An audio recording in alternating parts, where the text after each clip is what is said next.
Olá, alunos, tudo bem? Estamos aqui para mais uma aula da nossa disciplina, de Economia Monetária e Financeira, ok? Na verdade, aqui é a aula 4, no regime monetário de metas monetárias, ok? O termo é esse mesmo, pois a gente está tratando, de regimes monetários. Então, os regimes monetários, eles possuem alguma regra. Na última aula, a gente viu o regime monetário que possui uma regra para controle da taxa de câmbio. Então, é o regime monetário de metas cambiais, ok?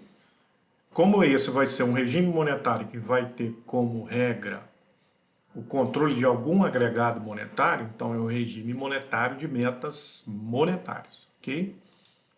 Então a bibliografia continua sendo a mesma, né? Obviamente vai ser o capítulo 2.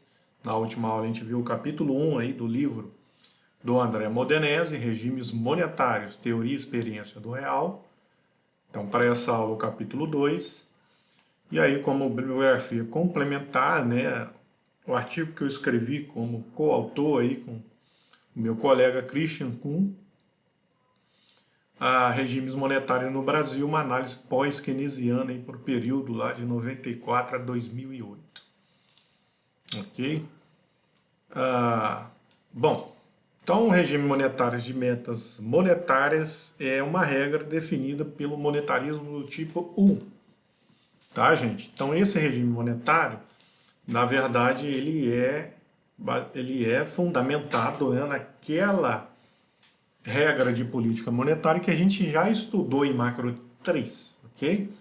Então, se vocês estão meio esquecidos, relembrem lá, peguem o material de aula que vocês possuem e vocês podem acessar aqui pelo meu canal também no YouTube as aulas, tá? Porque estão disponíveis também aulas para a turma de macro 3. E aí, quem quiser dar uma relembrada, só olhar lá as aulas referentes à política econômica, que aí eu falo lá sobre o monetarismo também do tipo 1, ok? Então, o monetarismo do tipo 1 é aquele monetarismo do Milton Friedman, tá, gente? Lá dos primeiros monetaristas. Por quê? A literatura vai chamar esse monetarismo de tipo 1. Eu até não fiz referência a essa denominação nas aulas de macro 3, tá? Então lá eu basicamente chamei de o monetarismo, né? Eu chamei o monetarismo lá as aulas sobre a escola monetarista de Milton Friedman. E depois eu chamei de novoclássico, né? Claro, os novoclássicos. Mas a literatura também chama a escola monetarista, lá propriamente do Milton Friedman, de monetarismo do tipo 1, e chama de monetarismo do tipo 2 a teoria novoclássica, ok? Só para vocês se situarem lá naquele debate que a gente travou lá em macro 3, tá ok, gente? Então, o monetarismo do tipo 1 é o monetarismo mesmo do Milton Friedman, e o monetarismo do tipo 2, ele é a teoria novoclássica, ok? E aí nessa aula, então, com esse aprofundamento que a gente vai ver agora em economia monetária, nessa aula, vocês vão entender por que é chamado de monetarismo do tipo 2, certo? Bom, então a autoridade monetária ele define uma regra para o comportamento de algum agregado monetário. Então pode ser, mas em geral, tá, gente, é a própria evolução da base monetária, né? Ou papel moeda em circulação que a gente viu, né? Como é que se calcula isso, né? Como é que a gente chega nesses valores lá na aula 1, lá sobre oferta de moeda. Então, aula 1 que vocês já acompanharam, né? Quem não está acompanhando aí adequadamente, por favor, leiam primeiro a aula 1, depois vejam a aula 2, tá? Ok? Não vão direto aqui para essa aula, porque senão vocês não vão conseguir acompanhar, tá certo? Bom, então lá a gente viu como é que a gente chega nesse papel moeda em circulação ou base monetária, ok? Então, em geral, escolhe-se mesmo a evolução da base monetária, tá? Para acompanhar e para poder controlar a inflação. usualmente é estabelecido como regra uma expansão dessa base monetária igual à taxa de crescimento aí do produto, do PIB, né? Então isso que eu já tinha dito lá desde Macro 3 com vocês, né? Que é o que o Friedman e os monetaristas aí do tipo 1 defendiam, que era uma evolução da oferta de moeda acompanhando a taxa de crescimento aí, acompanhando a evolução do PIB, né? Então, como eu expliquei lá, né, não era que o Friedman e os monetaristas fossem radicalmente contra a emissão de moeda, né? O que você não podia é modificar a taxa de emissão de moeda ou elevar ela. Se você elevasse essa taxa sem que a taxa de crescimento do PIB também se elevasse, na verdade você tá impondo uma taxa de crescimento nominal da moeda acima, né? Então você estaria impondo uma taxa de crescimento real da moeda, ou seja, uma taxa de crescimento nominal acima da taxa de crescimento do PIB. E aí o que tá por trás do raciocínio aí dos monetaristas do tipo 1 é a TQM, né? Então, lá na teoria quantitativa da moeda, quando isso acontece, né, no MVPY, né, um bom e velho MV igual a PY, né? Então, dado que V e PIB estão constantes no curto prazo, você aumentando o M, você vai aumentar o nível geral de preço, ok? Então a resposta vai ser um aumento do nível geral de preço. Então essa taxa de crescimento aqui da moeda, a taxa real tem que ser constante. Então a taxa nominal tem que acompanhar esse ritmo da taxa de crescimento do PIB, que no curto prazo está constante. Então no curto prazo você tem que manter esse crescimento aí nominal da moeda constante também. Você só vai mudar isso, Friedman dizia, os monetaristas, no longo prazo, que aí quando sim a taxa de crescimento do PIB se altera, você tem que alterar a taxa de crescimento. Porque se a taxa de crescimento do PIB se altera e o Banco Central não altera a taxa de crescimento da moeda, aí a gente tem um inverso, né? Que aí seria a deflação, né? Ok?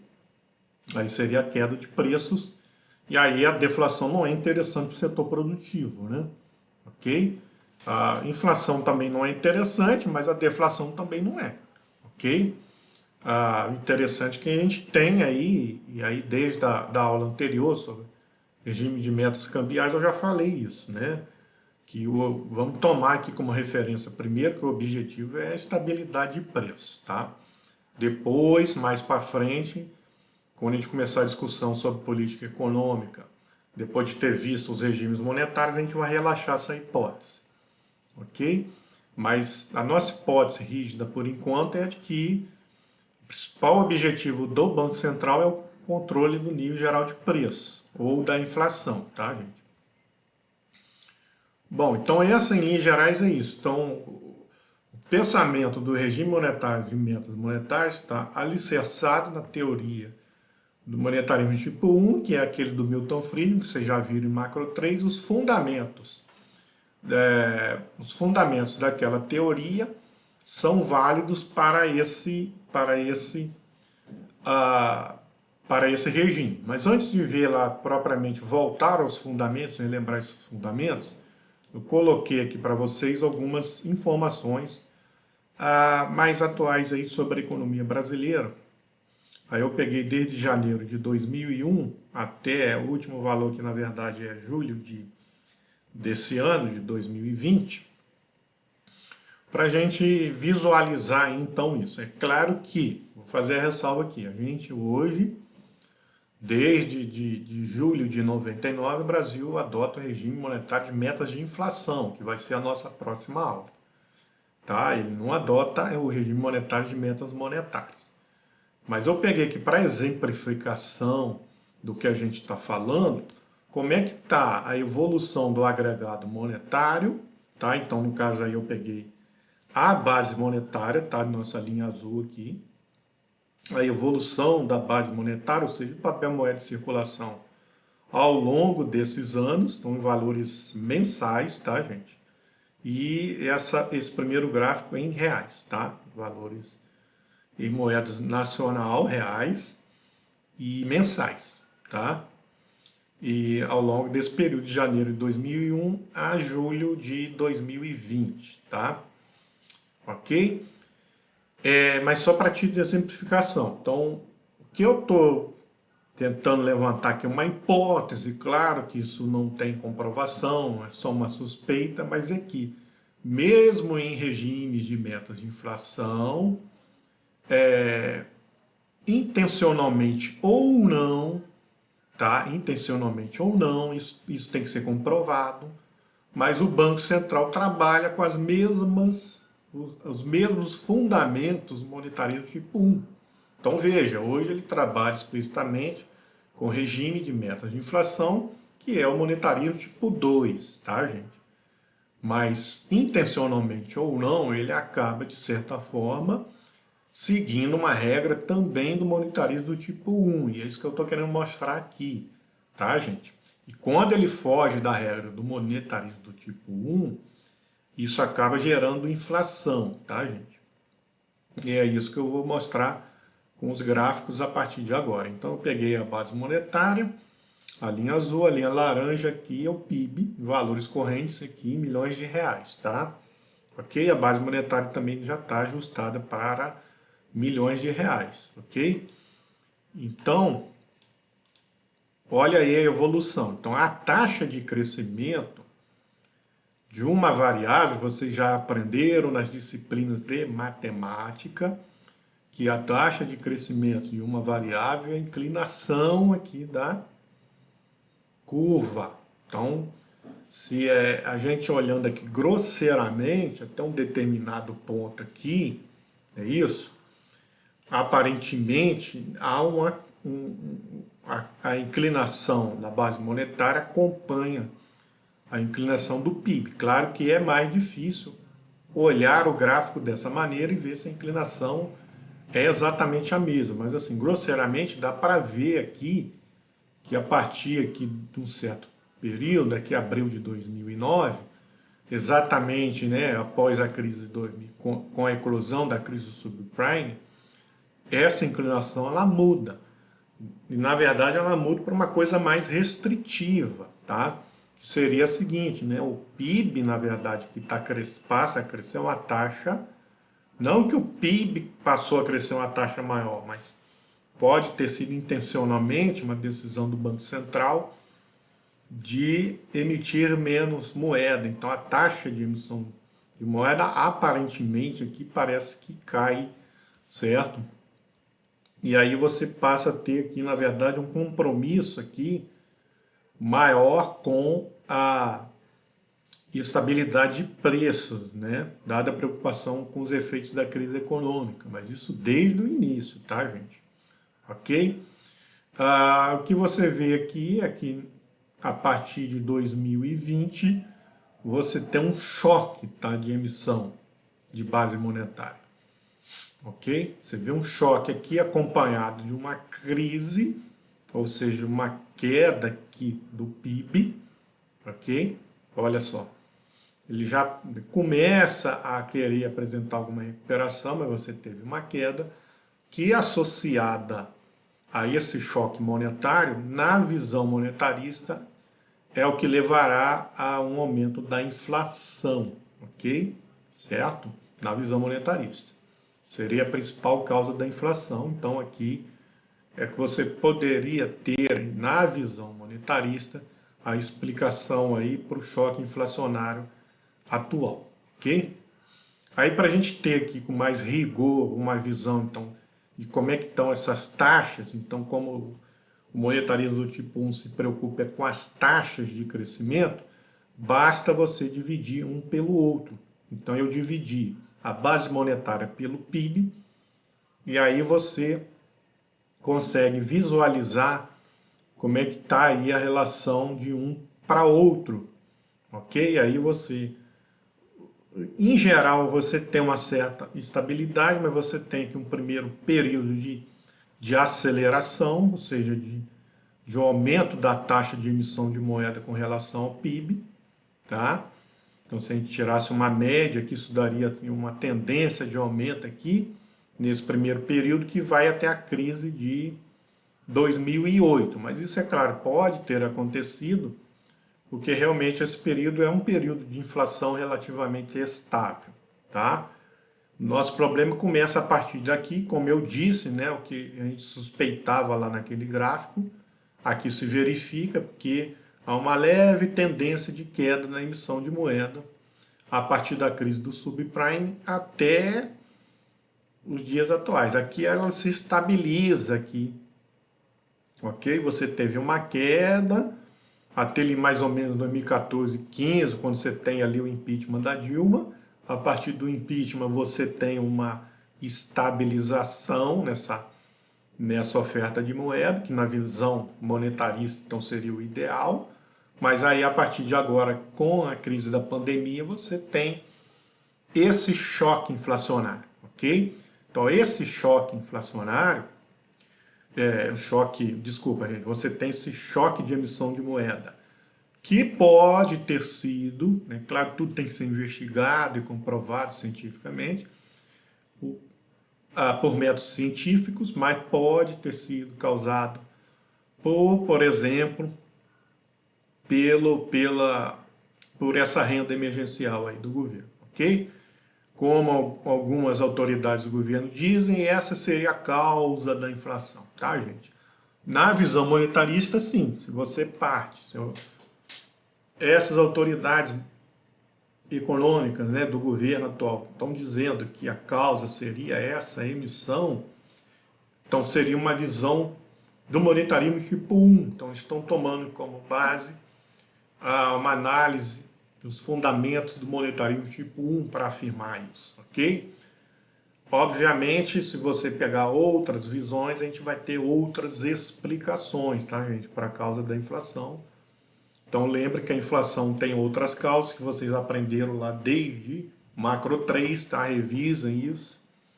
Então a inflação tem outras causas, tem a questão da expectativa, tem o choque de oferta, e esse aqui seria o choque de demanda, tá? Então seria causado aí pela renda emergencial aí, por conta da pandemia, seria um choque de demanda, então o monetarismo diria que isso foi causado, essa inflação atual seria causada aí do arroz aí a R$ 40, não é isso?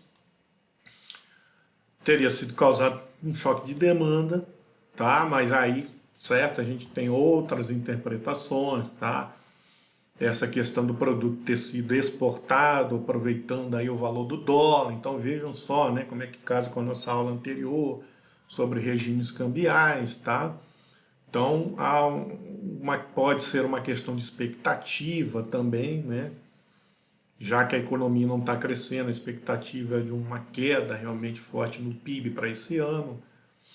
E aí a expectativa é de que realmente vá faltar coisas no mercado, e aí quem tem já se aproveita e já aumenta os seus preços, tá? E fora o próprio valor do dólar que encarece as coisas aqui dentro, né, do país, ok? Muitos insumos são importados, então veja aí a aula anterior, eu já falei sobre isso, né? Ok?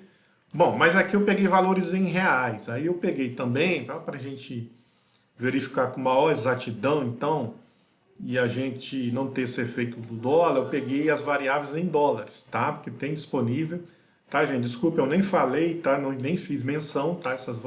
Obviamente, essas informações, esses dados eu peguei, tá? Lá no site do Banco Central. Vou colocar aqui, tá, gente? Para a gente não correr risco de ser acusado, né? Mas, enfim, a fonte é a base de dados Banco Central do Brasil, ok?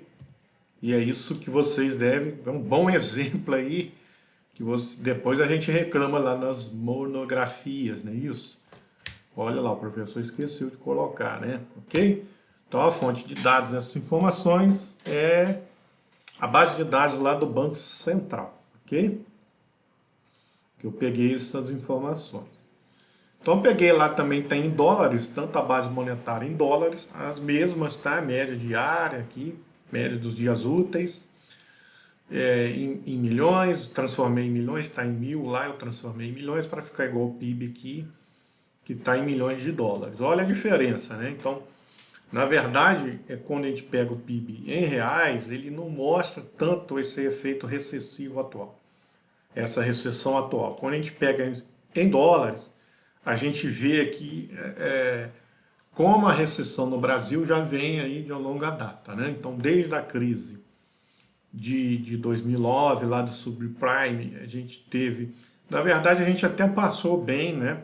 Dadas as medidas econômicas da época do governo Dilma, apesar de não ter sido a melhor possível, não diria assim, foi a melhor que ela poderia ter adotado, mas os efeitos não foram assim quanto os desejados. Mas, pelo menos assim, em termos de dólares, você manteve um crescimento econômico, já que ela realmente teve como um dos objetivos o crescimento econômico e não só o controle da inflação. A partir da crise, aí sim, da crise da dívida lá na zona do euro, aí sim a gente sentiu mais os efeitos da crise internacional.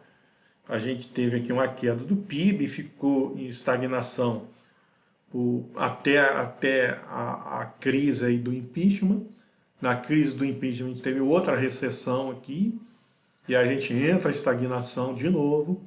Tem uma breve recuperação no governo Michel, uma leve, né, leve recuperação no governo Michel Temer, tá? Mas que não se sustenta a partir aí da eleição do Bolsonaro. Então, a partir da eleição do Bolsonaro, o que a gente tem aqui são números, tá, gente? Então, a gente lida com números, nós macroeconomistas nós lidamos com números e tá aí a informação, né? Então, contra números, fatos, não há argumentos, né? Então, por isso que nós macroeconomistas prezamos também por usar números, tá? Então tá aqui, tá? Então, o resultado aí, mesmo com a eleição do Bolsonaro, esperava-se, né, claro, uma parte aí da sociedade, outra parte já era totalmente cética às políticas que ele já defendia e ele vem implementando aí com o Paulo Guedes. E o resultado é esse, a gente não saiu da estagnação. E aí agora, com a crise da pandemia, que a gente de novo tem aí uma recessão, volta a ter uma recessão, ok? Então em dólares isso fica muito mais claro, tá? E aí fica muito mais claro que mesmo em dólares a gente tem um aumento aí da base monetária ao longo do tempo. Então, numa visão monetarista tipo 1, deveria ter tido uma desaceleração aqui do aumento aqui da base monetária, tá, gente? Acompanhando essa queda do PIB para que não houvesse a inflação. Então, quando acontece isso, então abre essa boca aqui de jacaré, você entra numa situação que a gente chama de estagflação. Lembram, né, que no início da disciplina de Macro 3 eu falei sobre isso com vocês, porque o nosso debate lá em Macro 3, ele começa na estagflação dos anos 70, lembrem disso, né? Então a gente está vivendo um período semelhante, que é aquele período que parece que há uma negação da curva de Phillips, né? Porque na curva de Phillips a gente tem um trade-off, inflação e desemprego. Aqui não, aqui você tem o aumento da inflação com recessão, né? Ok? Bom, enfim. Então a gente está vivendo esse período, né? Estagnação com inflação, que é que a curva de Phillips diz que se houvesse inflação a gente deveria estar acelerando aqui o crescimento econômico, e não está. Ele está desacelerando ao mesmo tempo que a inflação está acelerando, né? Bom, enfim, então em dólares isso fica bem visível, né? Então como é que está a taxa disso aqui agora? Aí fica mais visível ainda, que na verdade, lá no início do regime de meta de inflação, né, você teve uma aceleração, mas logo isso foi contornado, então em dólares fica, na verdade, mostra que até a crise da zona do euro, a gente tem, na verdade, uma desaceleração da emissão de moeda, ok? E por isso que aquela hipótese que eu levantei no início, que mesmo em regime de média inflação, assim, intencionalmente ou não, você também segue uma regra do monetarismo tipo 1, está demonstrado aqui, olha aqui, né? um controle, né, bem ajustado aí da base monetária em relação ao crescimento econômico, né? É isso que mostra esses anos aqui, que seria que os anos dourados aí do regime de metas de inflação foi esse aqui, tá, gente? Que ele termina, eu diria que esses anos dourados, ele não termina com a crise do subprime, ele termina com a crise da zona do euro, tá? Efetivamente, o baque sentido na economia brasileira vem a partir da crise da zona do euro. A gente até passou relativamente bem pela crise subprime. Mas aqui, esses que são os anos dourados, e que alguns autores chamam até de milagrinho, né? A época do milagrinho, porque teve a época do milagre, né, econômico, e aqui é a época do milagrinho econômico, né? Então a gente vê que, não sei se é intencional ou não, mas adotando o regime de meta de inflação, que é monetarismo tipo 2, você acaba seguindo o monetarismo tipo 1, né? Ok? Certo? Porque você vê aqui a estabilidade da emissão de moeda em relação ao PIB. As coisas começam a desandar de fato aqui a partir do impeachment, tá, gente? Você tem um choque, mas aí logo no governo Michel Temer você consegue uma estabilização, ok? Mas agora, a partir da eleição do Bolsonaro, você tem aí um choque de oferta de moeda e as causas, eu já disse, aqui fica muito mais visível, né? Por conta aí da pandemia, do auxílio emergencial. Então, o monetarista afirmaria que a causa disso é essa emissão de moeda, então seria um choque de demanda.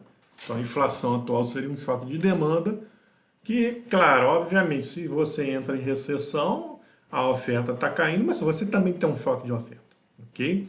Então, não é só um choque de demanda, é um choque de demanda relativo também a um choque de oferta negativo, tá?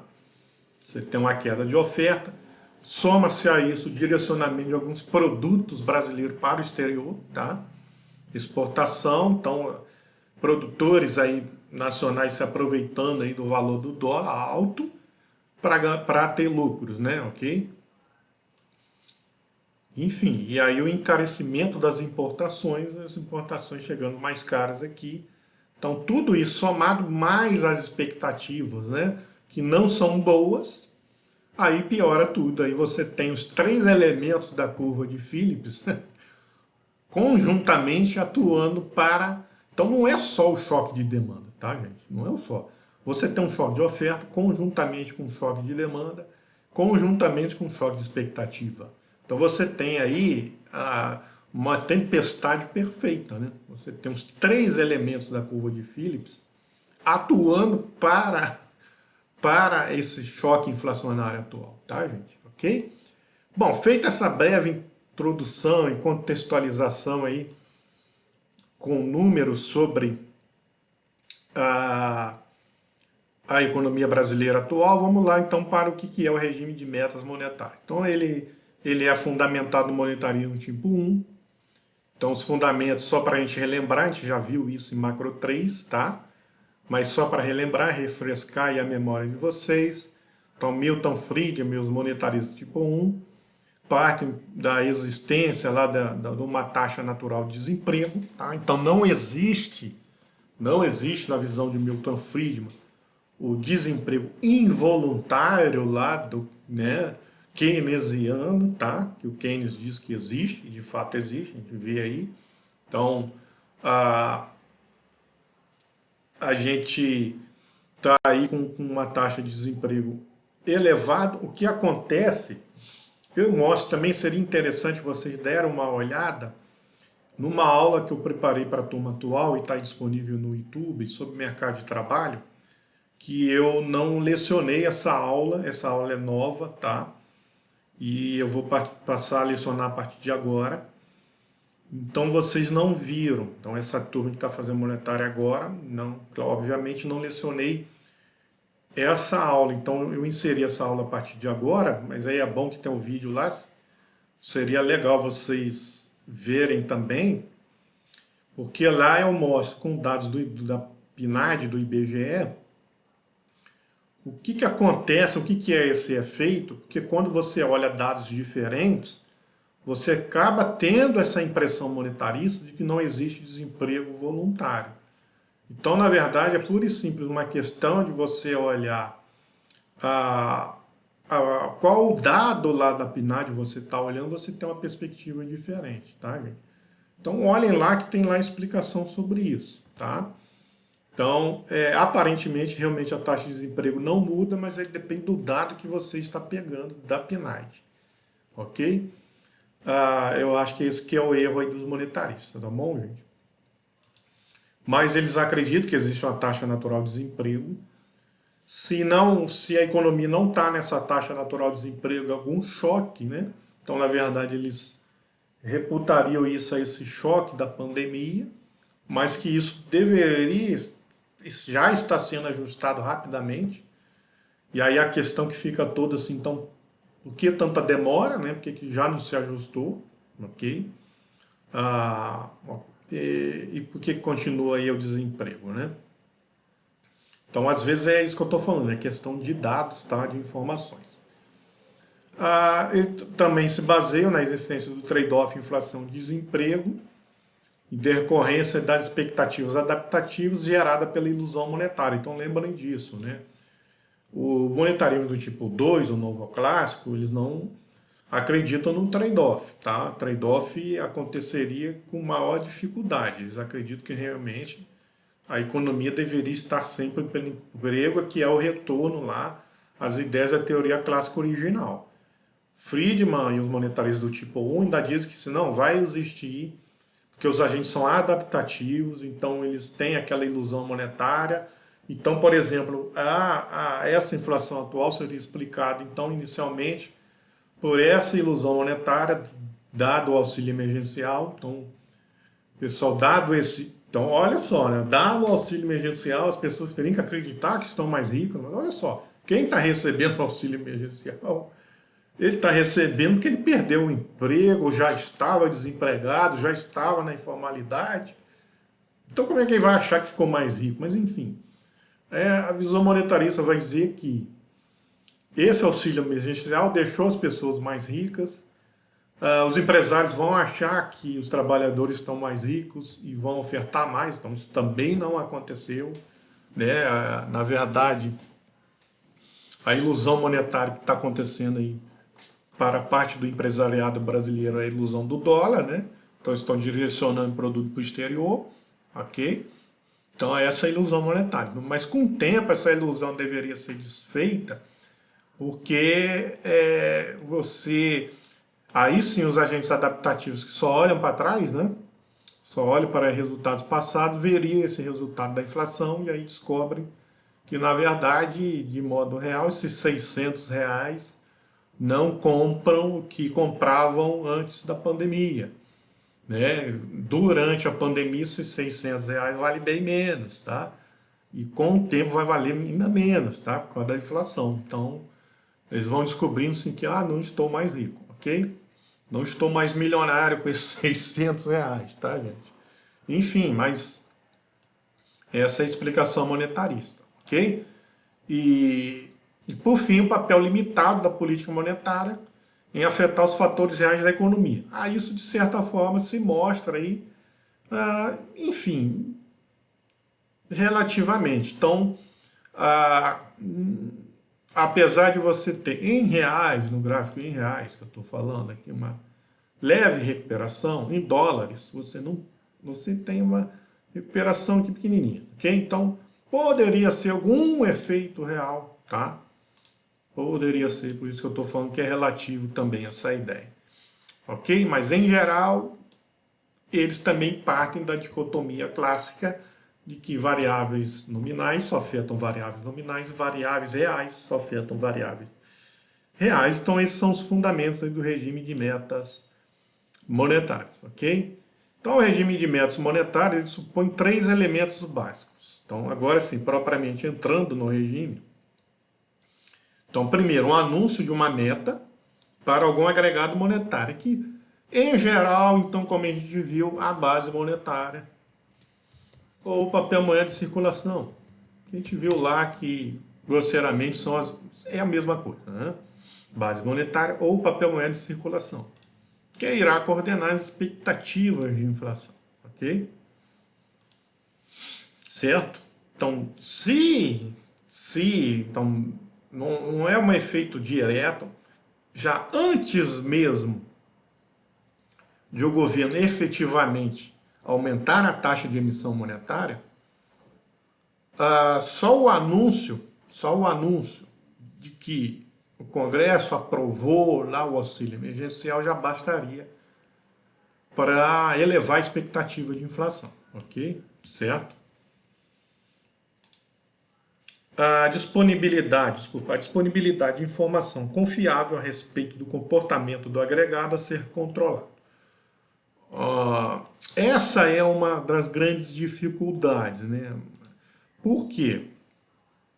Porque não só, na verdade, você pode até ter informação confiável, tá? Conseguir calcular com exatidão, né, a base monetária e o papel moeda que foi posto em circulação, mas a grande dificuldade desse modelo, eu já apontei para vocês lá desde Macro 3, era o papel moeda, os meios de pagamentos, né? O papel moeda do poder do público mais os depósitos à vista. Isso o Banco Central não controla, tá? Isso ele não controla, ok? Então, assim, ele tem mais dificuldade de controlar, ok? Apesar da gente ter visto lá que ele tem mecanismos, tá? Utilizar as reservas, compulsórios, ou mesmo mexer na taxa básica de juros, para tentar influenciar os bancos a não multiplicarem muito moeda, multiplicarem menos. Claro que a multiplicação ela vai acontecer, mas ele tenta fazer com que os bancos multipliquem o menos possível, tá? Então, mas aí você calcular com exatidão e calcular com exatidão também o PIB, né? Então, esses valores aqui que eu mostrei para vocês e que eu usei para fazer esses exemplos, eles têm que ser confiáveis, ok? E tem que ser exatos, né? Calculados com exatidão, e é isso que está dizendo aqui. Terceiro, a transparência na condução da política monetária. Isso, claro, todos os regimes que eu vou falar, já falei isso no regime de metas cambiais, aqui no regime de metas monetárias, a mesma coisa, tem que ter transparência. No regime de metas de inflação, a gente vai voltar a falar sobre isso. Ou seja, tem que ter transparência na condução da política monetária, senão os agentes vão desconfiar de que o Banco Central possa estar agindo de forma discricionária. Quando ele age de forma discricionária, aí é um debate também que a gente já fez em Macro 3, é que ele pode estar sobre a chamada dominância fiscal, ou seja, a gente não está tendo compromisso com a estabilidade lá dos gastos públicos, e aí isso afeta e contamina a política monetária. Então, se contamina o regime de meta de inflação, também contamina aqui no regime de metas monetárias, também contamina no regime de metas cambiais. Então, isso vale para os três, tá? Ok? Então, o regime de metas monetárias ele possui as seguintes vantagens. É facilmente compreendido pelo público, ao sinalizar claramente os objetivos da política monetária, coordenando assim as expectativas de inflação. Aí você fala, professor, você também falou isso no regime de metas cambiais. Sim, então é uma vantagem e vai ser uma vantagem também no regime de metas de inflação. Tá ok? Então é uma vantagem dos três, eu já adianto que no médio de inflação também. A maior transparência, possibilitando que os agentes econômicos avaliem com facilidade a condição da política monetária. O professor também falou isso em regime de metas cambiais. Sim, já adianta aqui que eu vou falar a mesma coisa em regime de meta de inflação. Então isso é uma vantagem não propriamente de um regime ou de outro, mas dos três por quê? Isso é uma vantagem de se utilizar regra. Essas são vantagens de se utilizar regra ao invés de ser discricionário, ok? Certo? E 3, elevado grau de controle do BC sobre a liquidez do sistema monetário. Ok? Esse sim é uma vantagem do regime de metas monetárias em relação aos outros, inclusive ao regime de metas de inflação, tá bom, gente? Então a gente viu que no regime de metas cambiais ele abre mão total do controle da liquidez do sistema monetário. Perde as suas funções, tá, gente? E enfim, aqui é o contrário. Aqui, no regime de metas monetárias, é onde o BC ele tem maior controle, né, sobre a liquidez do sistema monetário, dentre os demais regimes. E é onde ele exerce melhor as suas funções, tá? Certo? Eu só estava lembrando que eu não falei das funções do BC lá na aula 1 de oferta de moeda, tá, gente? Eu deixei para falar das funções do BC, porque eu segui o Cardinho de Carvalho, e ele só vai falar das funções do BC quando a gente chegar nas próximas aulas. Então eu vou falar mais detalhadamente, tá, dessas funções do BC, tá bom? Só para relembrar, porque na última aula eu falei que já tinha dito, não disse não, tá, gente? Então a gente vai ver ainda, então fiquem calmos, que a gente vai ver. Eu já estou citando aqui algumas funções do BC, como emprestador de última instância, mas a gente vai detalhar essas funções do BC nas próximas aulas, tá? Se não é na próxima, é na outra. Se não for na aula 5, vai ser na 6, tá? Ok? Bom, enfim, e ele possui desvantagens. Ele depende da estabilidade na velocidade da circulação da moeda. Falar, opa, professor, será então que essa modificação aqui na taxa não foi uma modificação na velocidade? Então lembre da TQM, gente. Lembre lá da TQM. Vamos pegar a TQM básica mesmo. Lá a TQM original, lá MV igual a PY da teoria clássica, né? Que eu disse ali que houve um aumento da emissão de moeda acima da emissão do produto. Mas se o produto e a velocidade está constante, que a gente diz, né, na teoria clássica, qualquer aumento de M teria levado ao aumento de preço, e foi isso que eu disse lá ao analisar o gráfico, que esse aumento de M teria levado ao aumento de preço, ok? Só que eu disse ainda mais, que esse aumento de M com uma queda do PIB, acompanhado de uma queda do PIB, com velocidade constante, levou a um aumento de preço, que também estaria correto. Mas aí eu estava supondo, né, não falei nada sobre velocidade de circulação da moeda, mas pode ter acontecido, então, que na verdade foi a velocidade de circulação da moeda que aumentou também demais, junto com o aumento da emissão, mas teria também ocorrido um aumento da velocidade de circulação da moeda, o que teria levado também ao aumento de preço, tá? Mas para isso, então, eu fiz o cálculo aqui da velocidade da circulação da moeda, tá? Então, peguei os mesmos valores, peguei a taxa de inflação do IPCA, coloquei aqui, né, como nível geral de preço. Então, você tem aí, na verdade, aqui no início, né, tá, de média inflação, você tem até aqui um surto, depois você tem uma certa estabilidade, que se acelera levemente aí nesses anos 2014, 15, desacelera lá com o governo Michel Temer, mas você tem até tem alguns picos aqui de curto prazo, mas uma média aqui, na verdade, você não tem não transparece aqui um aumento muito forte da velocidade de circulação da moeda. Você vê, na verdade, é uma certa estabilidade, tá? Então, não é esse o fator, tá, gente? Então, não é esse o fator, mas, enfim, se fosse por conta da velocidade de circulação da moeda, o governo atual poderia estar aplicando uma boa política monetária com base aí no monetarismo tipo 1, tá, gente?